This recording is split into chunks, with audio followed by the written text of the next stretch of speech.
Hello, good afternoon. My name is Abena, Dede, and I welcome you to Pan-African News here on Pan-African Television. We are live across 46 African countries and some part of Europe. We're also live on Facebook at Pan-African Television. Coming up, as the world celebrates World Water Day with emphasis on making water available to all by 2030, we'll take you around some communities to assess the level of access to potable water supply. Members of Parliament question Speaker why Parliament has not constituted the Parliamentary Service Board. We'll bring you details on this shortly.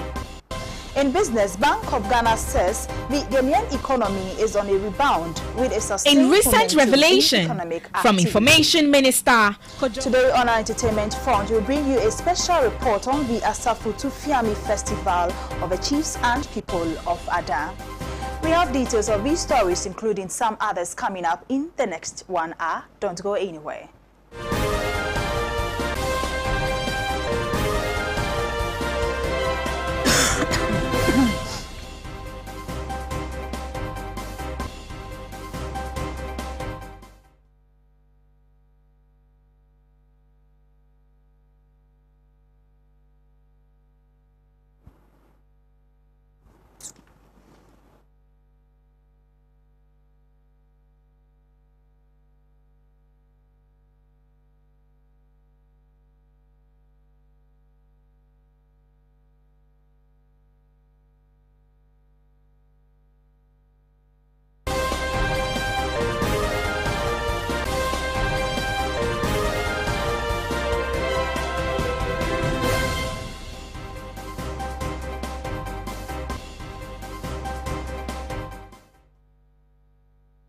Thanks for staying. You are watching Pan-African News with me, Abena, Dede. Now let's start with our local stories where reports indicate 7 residents of New Bakanta in the Elembele constituency have sustained injuries after thugs from a neighboring community attacked the community. The thugs were reportedly brought in to brutalize residents over land litigations.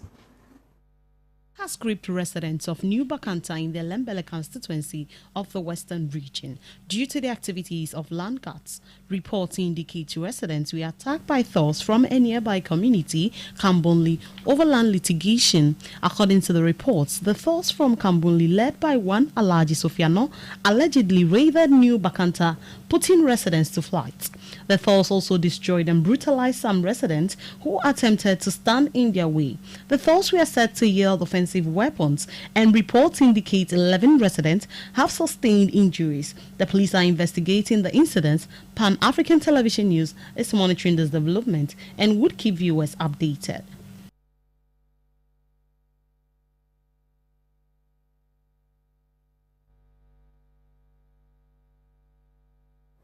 Now, World Water Day is celebrated annually to raise awareness on issues of access to potable water. As part of activities commemorating the day, our news team toured Odumase to interact with residents on their lack of access to potable water and came through with this report. The core focus of the observance of World Water Day is to support the achievement of Sustainable Development Goal 6, water and sanitation for all by 2030. The theme for this year's celebration is valuing water. Water has enormous and complex value for our households, food, culture, health, education, economics, and the integrity of our natural environment. However, there are still vulnerable communities who do not have access to potable and affordable water resources, especially the residents of Odumase and adjoining communities. For residents of Odumase, access to potable water supply has brought challenges and difficulties. The only source of potable water is that from water tankers who supply them with water at an expensive fee. Area had it, yes, a pipe had it, but near baby annual. Me baby, I meet a beanie, I see. Into a cotton. Can find say bow black one, 1 cedi, baby ton 1 cedi, baby ton 80 pesos, and a gallon, Cassianus yellow one, and so be ton 80 pesos, a bit on 1 cedi. A day without water from the water suppliers, they depend on wells for survival. Due to the absence of water pipelines in the community, most residents have created reservoirs for themselves to store rainwater. Odumanse anu ye ni nsuo. Ye nya nsuo a ebia ye to ni bucket or poly tank mu. Ye wo bula ebia nso na be to e na be gu mama ye. Se nsuo nto a ye nya nsuo. Ye nya nsuo num. Ye nya nsuo mfa nya hwe. Enti ade ye bre wo nsuo mpa. Enti se mbe bua ye dia ye pensuo pa na ena hia wo Odumase ha. Some residents at Sonitra, a neighboring community, also explained that they heavily depend on water tankers to supply them with water. While in this COVID-19 era, schools in the vicinity are worried over the challenge of walking a long distance to get water, which affects their academic activities. It affects us in other ways, like in case we are in need of water to perform our position like this, we suffer. We are now going to the back of sanitary and going for water. It's very effective. And also, when we are coming to wash our hands, in this, as we are not in normal times here. We are in the COVID-19, so we need water, safety water to protect ourselves, like to wash our hands, and also drinking water to our children like this. They need water to survive because water is everything. Before we get water, unless we call some other people to bring us water, and that one too, they having different places to go. We suffer past. First no nso no eto a gada wo faako na yakosa. E se anso de e bi nso no ya to asase ni nyina nso de ye ni bi wa ha. Polytank nso na ye kokoto obi ato egu ho na wo so. Ebo odi be ma wo no na obeto nso de ni bi wa ha.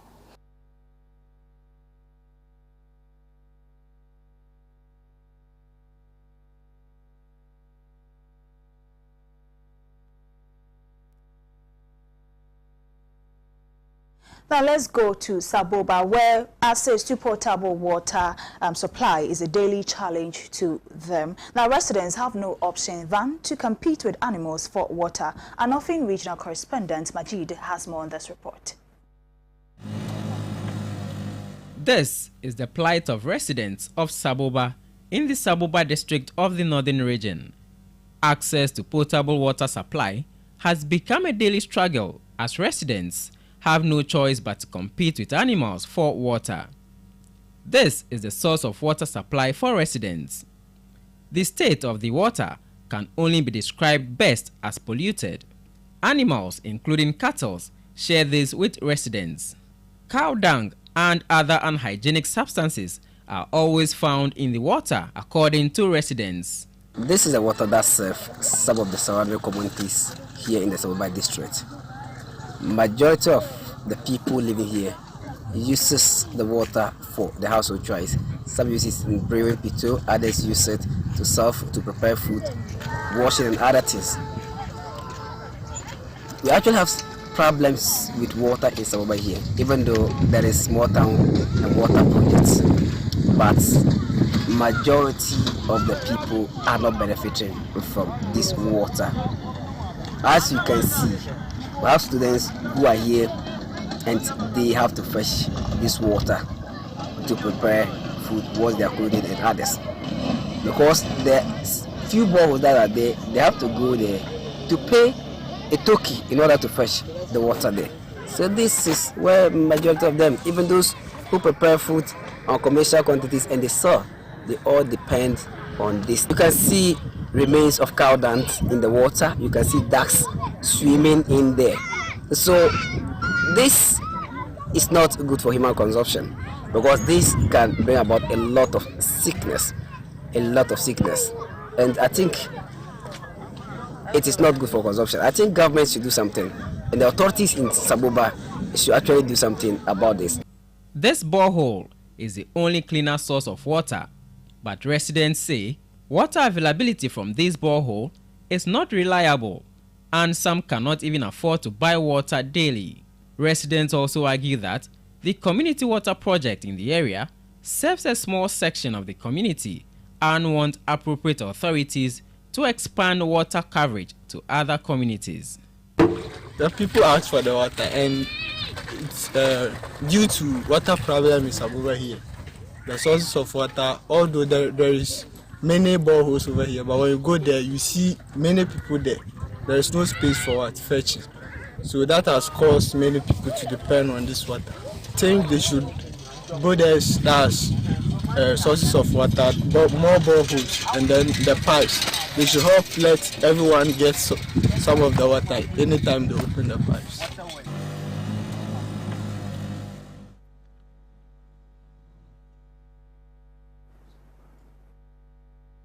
Now, still on water crisis, access to potable water has become a daily struggle for residents of Banda Bonwiase, a community in the Oti region. Now, according to residents, the search for water has become a daily challenge after a transformer of the Electricity Company of Ghana got damaged 4 months ago.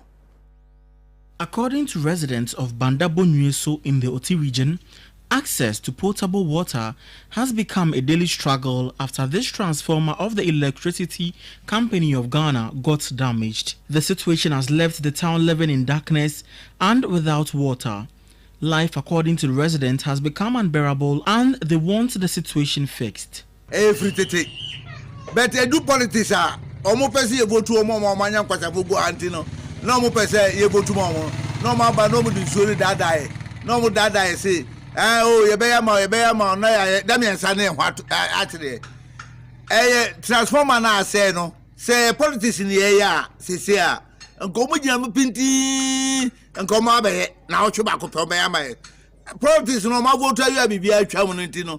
I haven't there a copusumi and Sani, ye da sumu. Ye area hanging na light new, yard momoso, light no, baby, I peja a machine that cosino, or also low current.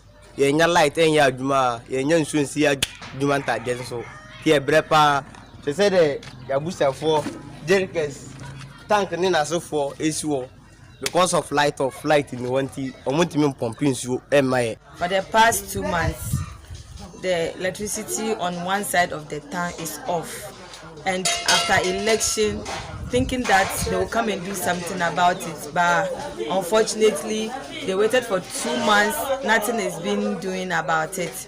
Besides that, it's the same electricity that they use to pump the water for them, and here lies the case: when they open the tap, it takes about 2 weeks before one side will even get water. The chief of the community says he has not been left out of the hardship. Part of the community is now in total darkness due to the breakage of the transformer we have. Me the chief, my area is affected. So I want the Ghana Electricity Company to come and then fix the transformer to enable us get lights, because like I said, it is an industrial town whereby most of the workers are affected. Before Christmas, that is getting to about 3 months now, we are in darkness. Without water, no any farming activity can go on successfully. But we are appealing to the government and other benevolent agencies to come to our aid. The end point is that residents had to queue for long hours waiting for water to start flowing from some boreholes. The situation, according to students, is putting stress on academic work. Seriously, because most of the trained teachers were posted to here. In fact, a lot of them came. But when they came, there was light off. So there was no light for them to even prepare their lesson notes. In fact, they are suffering a lot. Students have to wake up early in the morning, go to wherever they have to find water, and then fetch before coming to school. And then some, when they come and then you ask them why they are late to school, they only tell you water. So some even don't come to school at all because of the water. Some stay home 2-3 days to find water for their parents, which is not good. So we are here saying that the government should come in and then help us get some water or solution to the water problem here in Banda. Residents are calling on the water and electricity companies of Ghana to fix the problem.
Now, still on our local front, some Ghanaians have reacted to the COVID-19 tax imposed by government. Pan-African Television News team interacted with some Ghanaians to hear their views on the tax. Recent revelation from Information Minister Kojo Opon Nkrumah, he indicated that the introduction of 1% COVID-19 health levy is not to pay back on funds they incurred on freebies like water and electricity, but Ghanaians will have to still pay new taxes. Government has never said that you have to pay for the free water and free electricity of 2020. The COVID levy is not for free water and electricity. For the avoidance of doubt, the Ministry of Finance statement deals with it. But if you also go into the budget, if you go to, I think, page 58, in their statement they said page 75, but it's actually page 58 of the full document. It outlines the uses of the COVID levy. If I just may have an opportunity to share with you, it's on page 58. It's all listed there. You never see anything anywhere that says that we have to pay for free water and free electricity of 2020. However, some residents have angrily shared their opinions on the levy. Efebuni de say omo every year providing so na ma nyina dia kan itua na enye ya. Na mum se metua na wo be benefit na me benefit ne de. Eni anhwe a metua na mabodua. E na asese anso so no so yeso yenye ebiye. Abanya amaya bi. Na asese e betua tax bia. Enti tax ne de entimi ntua. Oduma se hankwa de tax ne ba entimi ntua. Any scam. So no they enjoy a bit poor mass say so yenye bi I benu. And so no they to me to tax bia. It's not fair, but me per se I won't pay. So yes, because we will pay for it and the water too won't come and it's affecting us in certain areas. See, students will come to school and they have to travel long distance for water. It's not nice. It's affecting their studies as well.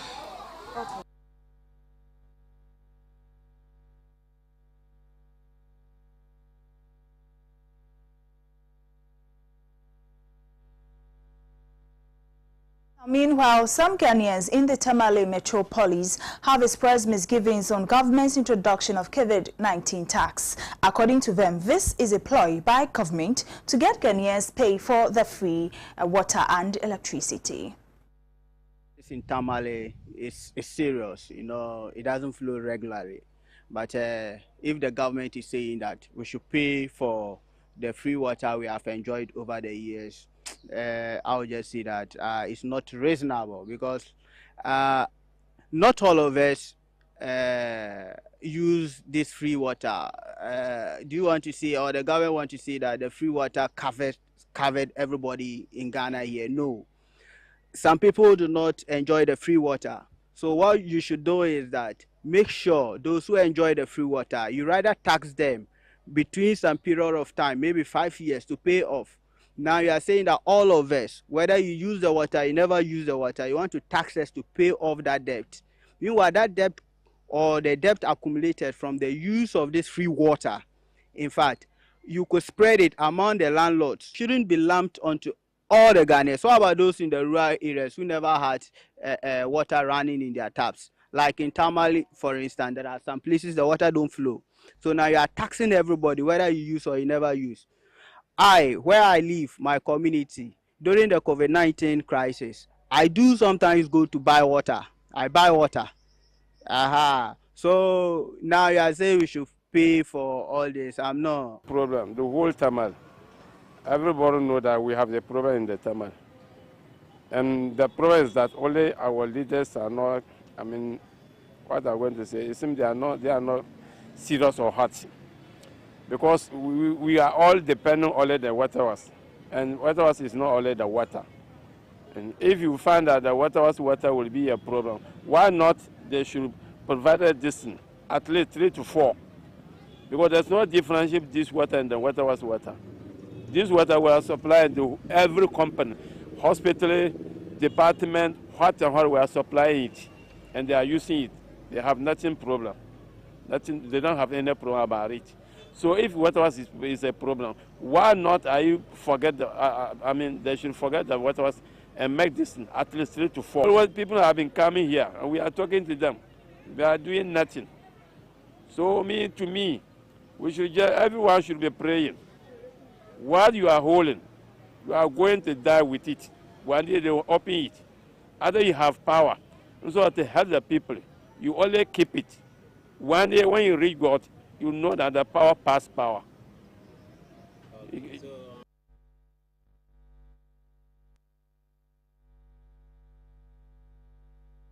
Sanitation Minister.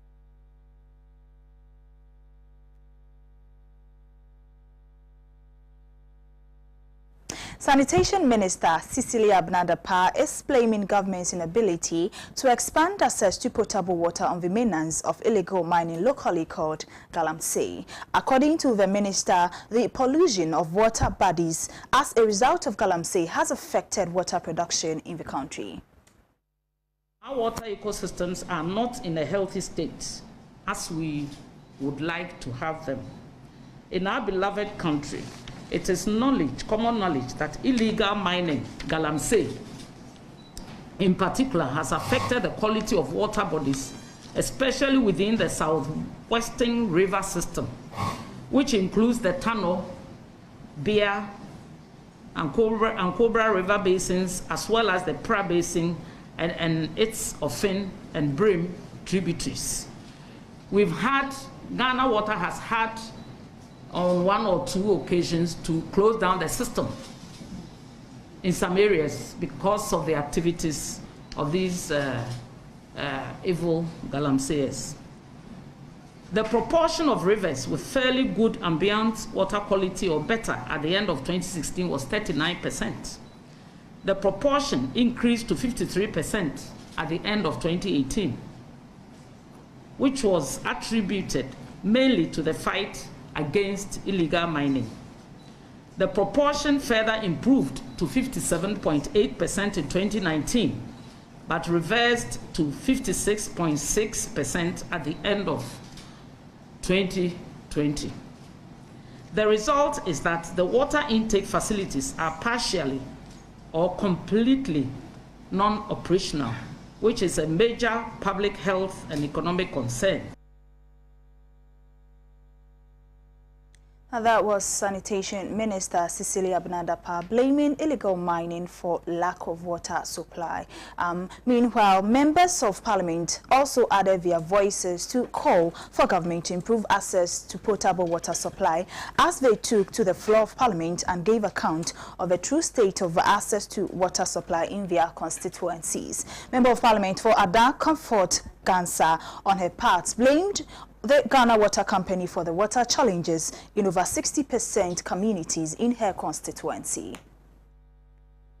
Household that live at Aminapa, Totope, Pute, Alavanyo, Fantevikope, and the rest, far away from fresh water, water is life. All these communities in Adan constituency that have been without fresh water for decades. However, through my initiative as their member of parliament, these communities now connected to potable water. but water does not flow. Mr. Speaker, but water does not flow. In the course of my duty on monitoring and evaluation, I was at Ghana Water Company to inquire on the reason that they shifted the blame on stable electricity.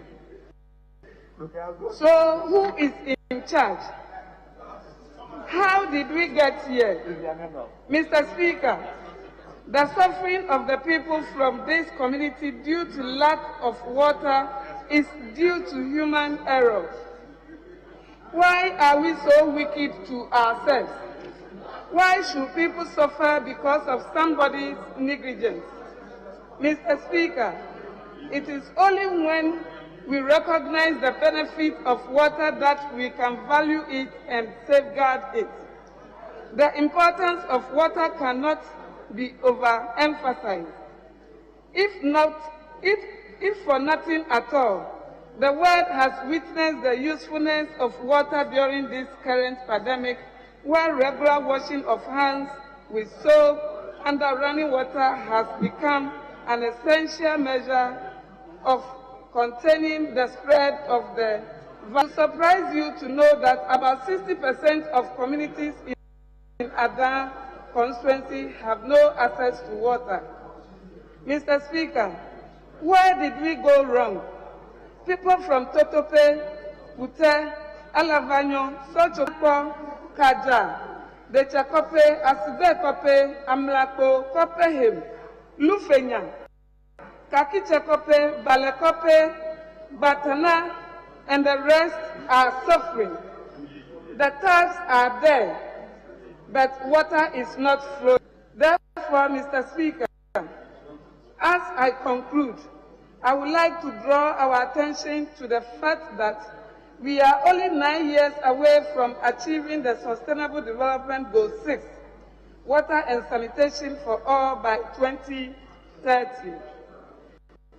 Looking at the data of 2.2 billion people in the world without access to fresh water, I would say we have a long way to go in providing this basic necessity to the people, especially to the rural dwellers in our country.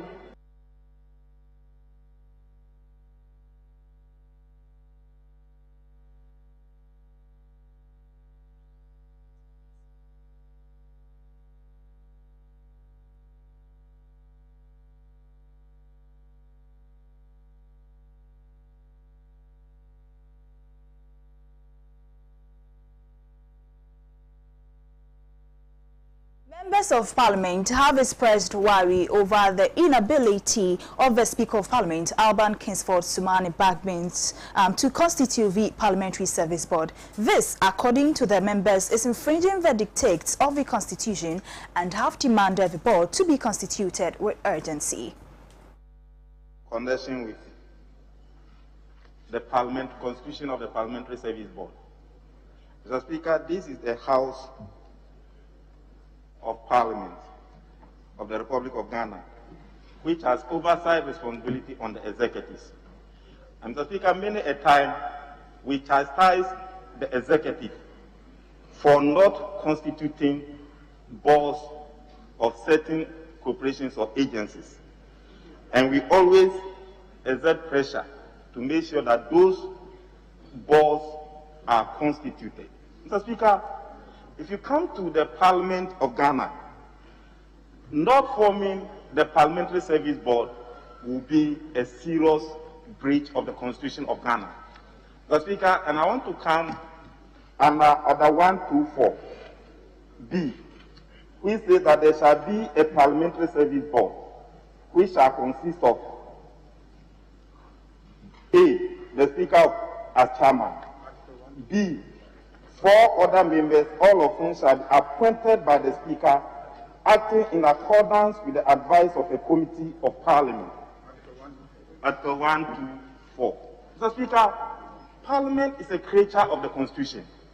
And the Constitution says there must be a Parliamentary Service Board. And Mr. Speaker, you've been given the mandate to constitute this board. This is the 8th or 9th week of the meeting of this House, Mr. Speaker, this board has not been constituted. However, we are going to be chastising the President and the executives for not constituting boards of corporations. Mr. Speaker, he who preaches equity must come with clean hands. And I think that not forming this board will be perceived as a serious constitutional breach. Mr. Speaker, and as a creator of the Constitution, we must not be doing things that will be seen or perceived to be breaching the Constitution itself.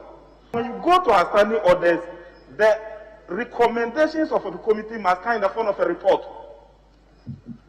Finally, on our local front, former president of the Coalition of Concerned Teachers Ghana, Ernest Opoku, has waded into the argument of whether or not the Rastafarian student Ras Rodman Krabia, who earned placement to Achimota School, should be admitted. Speaking on Hot News with Justice Appear on Pan-African Television, he stated that though the 1992 Constitution frowns on discrimination of any kind, a strong adherence to the school's rules should not be compromised. We need to, first of all, understand that the issue is a dicey issue. And therefore, if you are tackling an issue of this nature, you need to be very tactful. What does the law say? That is the legal regime. We are talking about Article 17 of the 1992 Constitution. What does it say? 19.2. A person shall not be discriminated against on grounds of gender, race, color, ethnic origin, religion, creed, social and economic status. And so far as these kids are Ghanaians, they have the right to education and they cannot be discriminated upon. And so they have been given admission to Achimota Senior High. But is Achimota Senior High School discriminating against these children? Let's also go to Article 14E of the Constitution. If you go to 14E, it says, that talks about personal liberty of every Ghanaian. Every person shall be entitled to his personal liberty, and no person shall be deprived of his personal liberty except in the following cases, in accordance with the procedure permitted by law. If you look at E, it says, for the purposes of education or welfare of a person who has not attained the age of 18 years, or for the purposes of preventing the unlawful entry of whatever you. So the indication is that if you are training a child for the purposes of educating the child is below 18 years. So there are certain laws that the child is supposed to conform to. If you look at the schools we have in this country, we have different secondary schools. We have those schools established by individuals. We have schools established by government. And we have schools established by missions. And once a mission establishes a school, they come up with certain rules to conform to these mission schools. You understand? And therefore, if you look at the vision and mission of every school, you realize that it is not the same. Achimota Senior High School is saying that yes, we are ready to give you admission. So you know, are you suggesting that these students have been discriminated against? What I'm saying is that in as much as I agree that coming up in business, Ghana's economy is on a rebound. Addison, we bring you details of that after this short breather.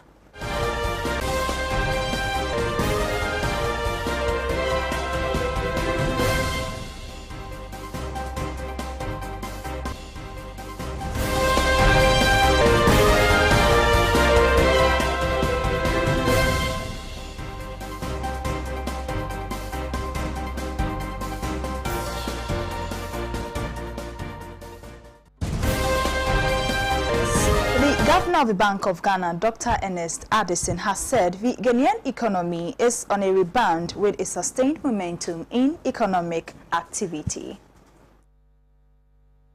According to Dr. Ernest Addison, the bank's updated Composite Index of Economic Activity recorded an annual growth of 13.9% in January 2021, the highest since December 2019, compared to 3.4% in the corresponding period of 2020. The key drivers of economic activity during the period were construction, imports, industrial consumption of electricity, domestic value-added tax, passenger arrivals at the airports, and port activity. Inflation remained above pre-pandemic levels, with price developments in the first 2 months of 2021 broadly mixed. The two readings in the first 2 months showed that headline inflation eased from 10.4% in December 2020 to 9.9% in January 2021, and subsequently went up to 10.3% in February, marginally outside the medium-term target band 8-2%. The uptick in inflation in February was mainly driven by non-food inflation, which rose to 8.8% from 7.7% in January. Food inflation, on the other hand, eased to 12.3% from 12.8% over the same comparative period. Let's wrap up with the interbank cedi performance against some major currencies. Let's begin with the dollar. The dollar is now buying at 5.724 and selling at 5.730. The pounds is now buying at 7.927 and selling at 7.931. The euro is now buying at 6.832 and selling at 6.838. Naira buying at 71.113 and selling at 71.463. The CFA is buying at 95.917 and selling at 96.012. That's all for business. International news is next.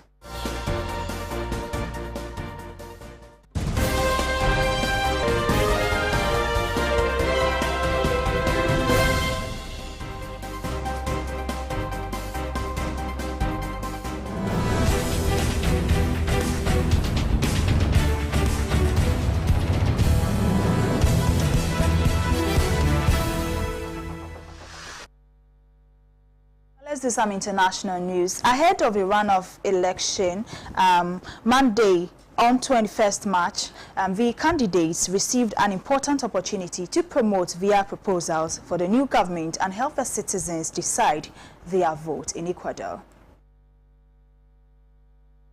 Yesterday, Andres Arauz of the Progressive Union for Hope Alliance and Guatlemo Lasso of the Coalition of Right-Wing Creating Opportunities Party and Social Christian Party took part in the mandatory debate organized by the National Electoral Council, which was broadcasted on national radio and television.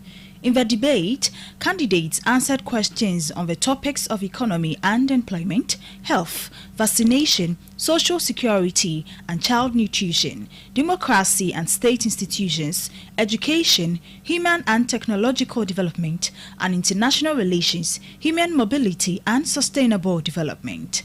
Arauz, who won the first round of election, proposed to confront the economic, health and social crisis facing the country with a social protection model. Arauz stressed that in order to revive the country from the deepening economic crisis, there's a need to promote local production, work and liquidity. He insisted that his government would keep the US dollar as the national currency and strengthen it. We are going to strengthen dollarization by generating work in Ecuador. We want to promote productive work in our country, protecting local producers, said Arauz. He also said his government would restructure the debts of Ecuadorian families and small businessmen. We are going to put dollars in the pocket of Ecuadorian families. We are going to eliminate the 2% tax on annual sales for micro companies, said Arauz. With respect to public health care, Arauz emphasized that under his government, health would be a right, not a privilege. We do not want a model of privatized health care treats patients as clients, he said. Regarding COVID-19 vaccination plan, he promised to immunize all citizens for free and stressed on the need to rehire healthcare professionals laid off between 2019 and 2020 under the current neoliberal government of President Lenin Moreno. We propose universal and free vaccination, but the vaccine doesn't get applied on its own. We must also reinstate the 6,000 medical personnel dismissed by Moreno's government. We have to provide stability to those who are saving our lives, said Arose. He also promised to invest in other problems worsened by the pandemic. We are going to invest in mental health and hire 1,000 psychologists and dozens of psychiatrists. Preventive health will be our priority. We will take care of the people with drug and alcohol-related problems. We will implement our digital clinic and guarantee the supply of medicines across the country. We will focus on the rights of victims of gender-based violence, added Arose. Commenting on the strengthening of democracy and state institutions, Arose said that it is essential to make Article 1 of the Constitution a reality, which refers to the construction of a participatory, guarantor of law, fair, plurinational and intercultural state. He vowed to consolidate intercultural and bilingual education and the recognition of collective rights and ancestral practices of indigenous communities. In the matter of corruption, he emphasized that information must be transparent and announced to apply open data policy to eradicate public and private corruption. He said that they would govern the citizens' participation and work together with different associations, universities and trade unions. Arose pledged to eradicate gender-based violence in Ecuador and build a gender-just society. He said that they would build a reception system that can serve women and their families with different levels of risk so that they are not victimized by those who seek to harass them. We are going to work on a policy that will give economic independence to women by providing them with funds and resources so that they can move forward in life and change power relationships within and outside the home. We will work on equal play plan so that women's work is recognized with equal respect as men's. We are going to be a government that will have women at higher levels of political representation, he added. With regard to education, Arose stressed that education based on music and the arts, English language and computer programming would allow the strengthening of science and technology in the country. He also declared to increase sports in public universities to guarantee affordable higher education for everyone, introduce more scholarships, replace the entrance exam with a universal placement system, and strengthen internet connectivity in rural areas, which is essential for quality education. He also committed to working towards reducing the school dropout rate and guaranteeing food programs for students across the country. Concerning international relations, Arose proposed establishing international relations with equity and strengthening agreements based on priorities such as the defense of the rights of migrants, the access to markets for imports and exports, the exchange of scientific knowledge. Lasso, on the other hand, expressed that it will seek to sign a free trade agreement with the United States and other countries which would in effect make the Ecuadorian economy even more vulnerable and weak. Additionally, Lasso focused a lot of effort on attacking Arose for former criticisms of dollarization and alleged that Arose will seek to reverse dollarization in the country if elected. He also attempted to blame Arose and former President Rafael Correa for the current crisis facing Ecuador. The election campaign for the second round began on March 16 and will end on April 8. 3 days later, on April 11, over 13 million Ecuadorians will get the opportunity to vote and choose between Arose's social protection model and Lasso's neoliberal economic model. According to the latest opinion poll, conducted by well-known Ecuadorian analyst Omar Malouk, released on March 21 before the debate, Arose leads the voting intention with 58.7% of the vote, while Lasso follows him with 41.3% of the votes. Credit to our international partners, People's Dispatch, for our international stories. Eve Edwards is on standby with sports.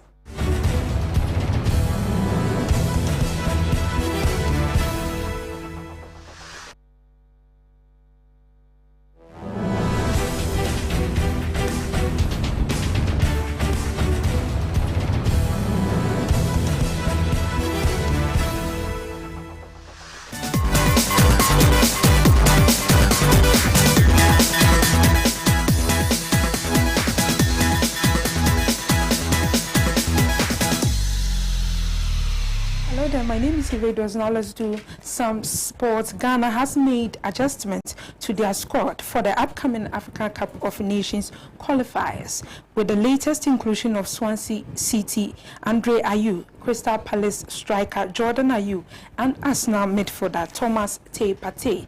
But the three will not play against South Africa on Thursday. England-based players were left out of the Black Stars' original 29-man squad, announced for the penultimate Group C clash with Bafana and the final group game against Sao Tome and Principe 3 days later. Their exclusion was on the request of the clubs, as entry into South Africa for their away clash will require that the players undertake mandatory hotel quarantine for 10 days on their return to the United Kingdom before joining with their clubs. With the Ghana Football Association having struck a deal with Swansea, Palace and Arsenal to exempt the trio from the South Africa trip, the players have been given the green light by their clubs to join the Black Stars' camp for the Sao Tome clash.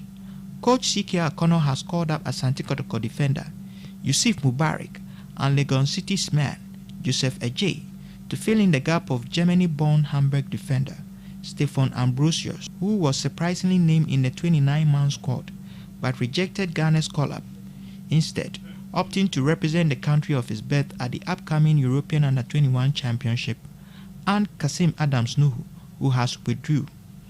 Colchester United attacker Kwame Efie-Poku, whose inclusion in the original squad has generated criticism of the Black Stars management due to his status as a fourth-tier league player in England, on the other hand, has been maintained.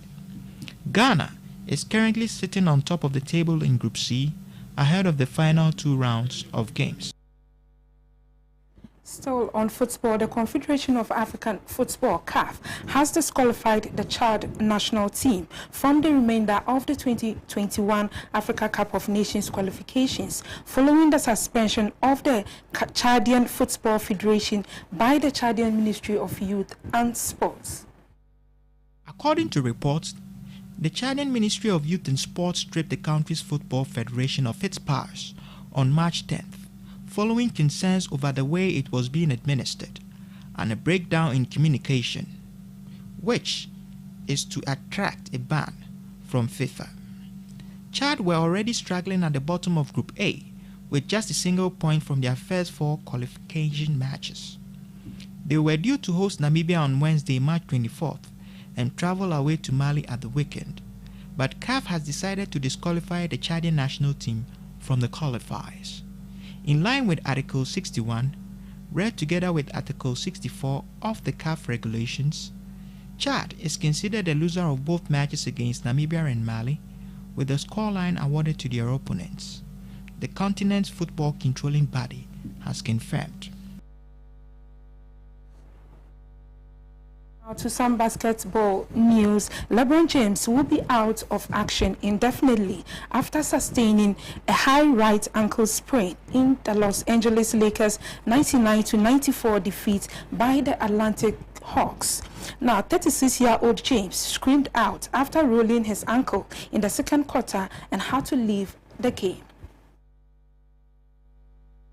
The Lakers are already without injured forward Anthony Davis, who starred alongside James in leading them to the NBA title last year. 4-time NBA champion James was injured in a collision with Solomon Hill as the Hawks forward dived for a loose ball and landed on James's leg. After going down and clutching his ankle, James briefly returned to hit a three-pointer, but soon had to limp back to the locker room, knocking over a chair in frustration on his way. The Lakers later confirmed he had a right ankle sprain and will be out indefinitely. The Lakers struggled in James's absence as John Collins' 27 points led the Hawks to their 8th straight victory, taking them to join fourth with the Miami Heat in the Eastern Conference. The Lakers, who are third in the Western Conference, now face a round of games without their 2 biggest stars, with Davis having already missed 14 successive games because of a calf injury and not expected to return until April.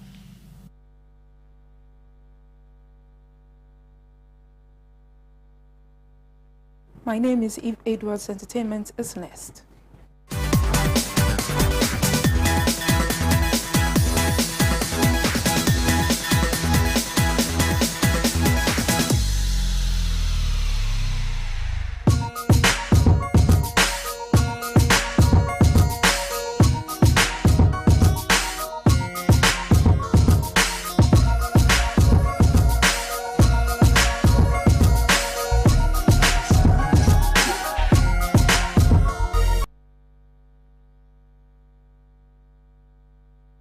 Let's do some entertainment. The month of March has been set aside to adulate Ghana's unique culture and heritage, which is lavishly embossed on the lips of all and sundry. Now today our focus is on the Asafu Tufiam festival celebrated by Ga Adamways. The Asafutufiam festival is celebrated by the chiefs and people of Ada in the Ada east of the Greater Accra region of Ghana.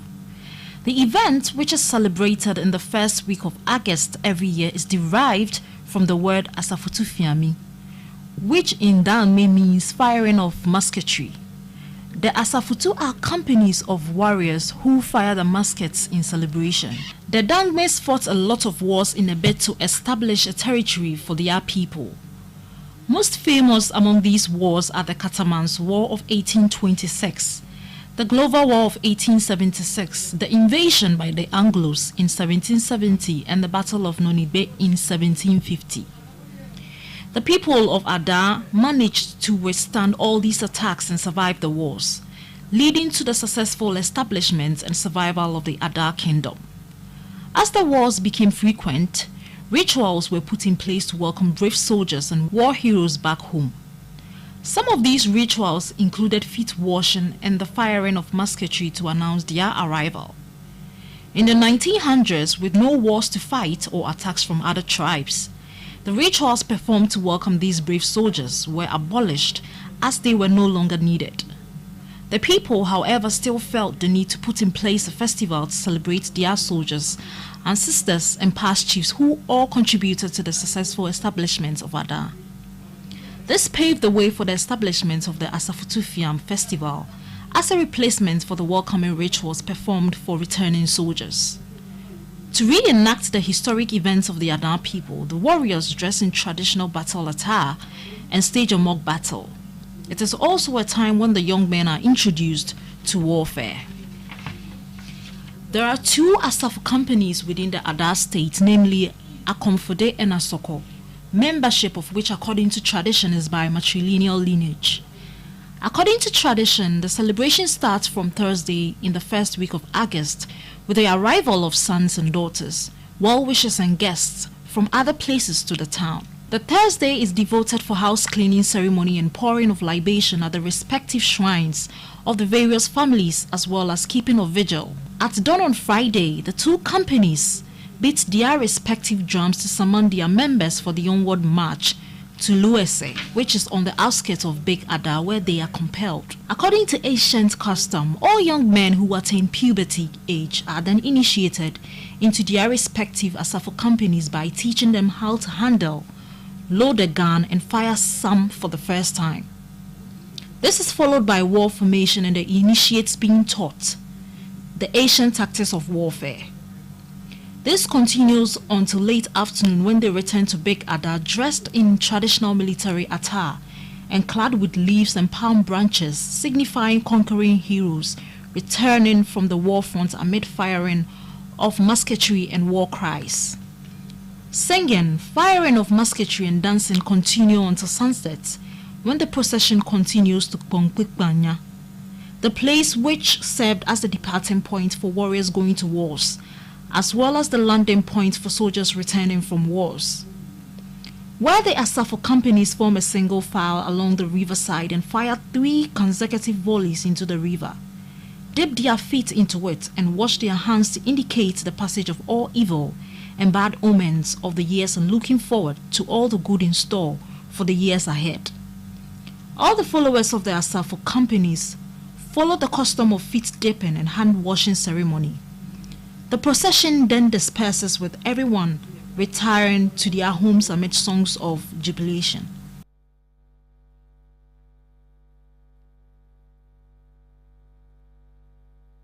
That's all for this afternoon's bulletin. Before we go, a look again at our headlines. As the world celebrates Water Day with emphasis on making water available to all by 2030, today we took you around some communities to assess the level of access to potable water supply. Members of Parliament question Speaker why Parliament has not constituted the Parliamentary Service Board. In business, Bank of Ghana says the Ghanaian economy is on a rebound with a sustained momentum on economic activity and entertainment. We looked at the Asafu Tufiami Festival of the Chiefs and People of Ada. For more news, do join us 6:30 p.m. on Newsbreak with David Otukono Ato. My name, Ivy Abena Dede. Do enjoy the rest of our programs.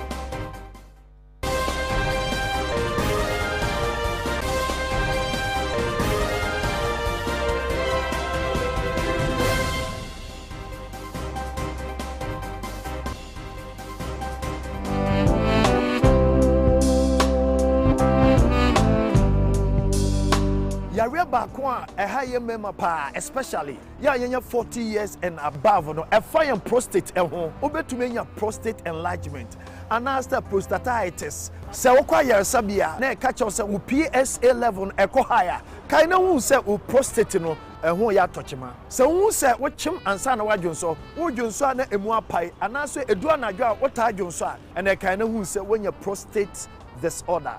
So to me Dede and answer what tatinate in wapom and answer when your daily supplement be a bit to me aboa ama prostate no ejina na nice. Somebody man church way a natural link company one day pros love capsules a boa mberima prostate true man and a dinner capsules a boa emba a feature call. Over to me afro mo.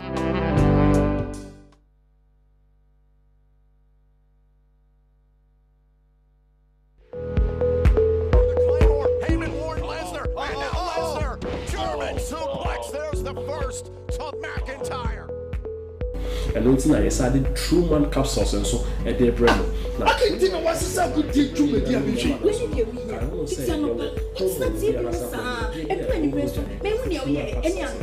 At the account, now you're bear man and a wow.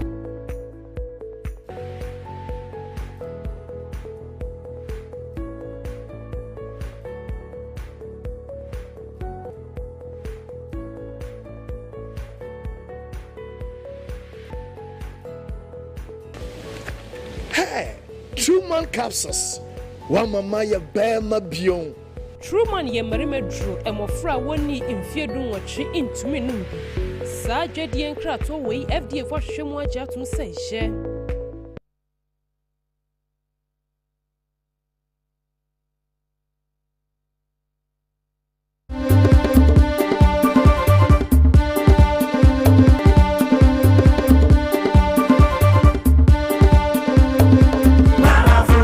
Truly African.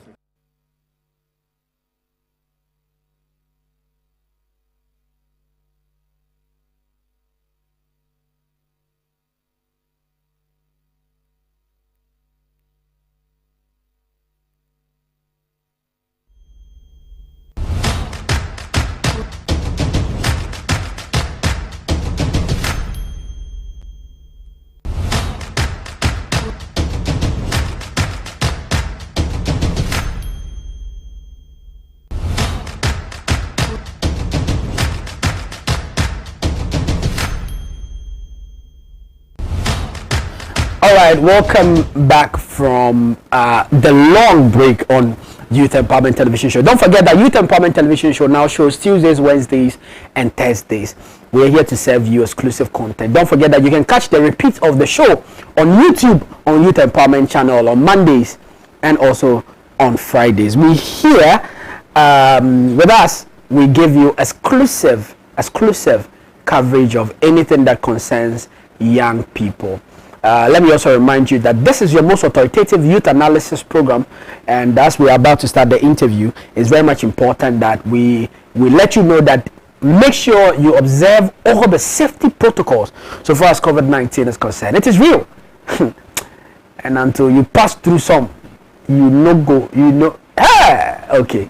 Anyways, so keep your WhatsApp messages and text messages coming on 0548503799, 0548503799, so that we read the message for you as the show goes on. I have a former University of Cape Coast SLC president. He is my mate studying law, and he's currently a presidential hopeful for the National Union of Ghana student. He's in the person of Mr. Dennis Apialabi Ampofo. He's seated right here with us. We're going to have an exclusive interview with him to ask him what the future holds for him and his journey to becoming or wanting to become the National Union of Ghana president. The tone of the interview is going to be very slow so that we can listen very well to all what he seeks to achieve